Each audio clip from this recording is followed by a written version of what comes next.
Cyber জগতে তৎপরতা থাকলেও দেশে আর কখনোই জঙ্গি উত্থানের সুযোগ নেই বলে জানিয়েছেন র্যাবের মহাপরিচালক হারুনুর রশিদ। সকালে হোলি আর্টিজান হামলার ৮ বছরে গুলশানে নিহতদের স্মরণে তৈরি করা স্মৃতিস্তম্ভে শ্রদ্ধা নিবেদন শেষে এই কথা বলেছেন তিনি। আরও জানাচ্ছেন তানভীর সুমন।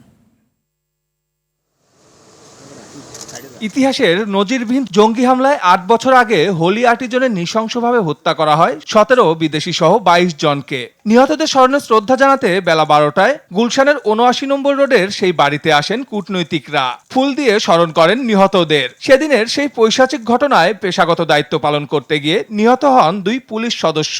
তাদের স্মরণে গুলশানের দীপ্ত শপথ ভাস্কর্যে ফুল দিয়ে শ্রদ্ধা জানানো শেষে জঙ্গিবাদ নিয়ে কথা বলেন র্যাব মহাপরিচালক। আমরা সার্বক্ষণিক আমরা কিন্তু নজরদারি করছি এবং আমরা সেটা শুধুমাত্র যে ফিজিক্যাল তা না, আমি বলবো যে আপনি জানেন সোশ্যাল মিডিয়াতেও কিন্তু ওরা নানাভাবে নানা প্রচারণা করার চেষ্টা একসময় করেছে, বা আপনার বিভিন্নভাবে যোগাযোগের যে তাদের মাধ্যম আপনারা জানেন যে ওরা একসময় ডার্ক ওয়েব ব্যবহার করেছে।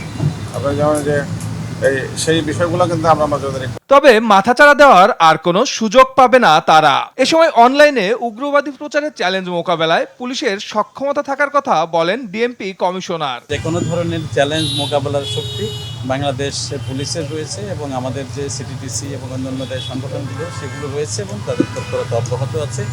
আশা করি আমরা আমাদের যে চলমান শান্তিপূর্ণ অবস্থা সেটি সংরক্ষণ করতে সক্ষম। জঙ্গিবাদ বৈশ্বিক সমস্যা উল্লেখ করে ডিএমপি কমিশনারের দাবি, অন্য দেশের চাইতে ভালো অবস্থানে রয়েছে বাংলাদেশ।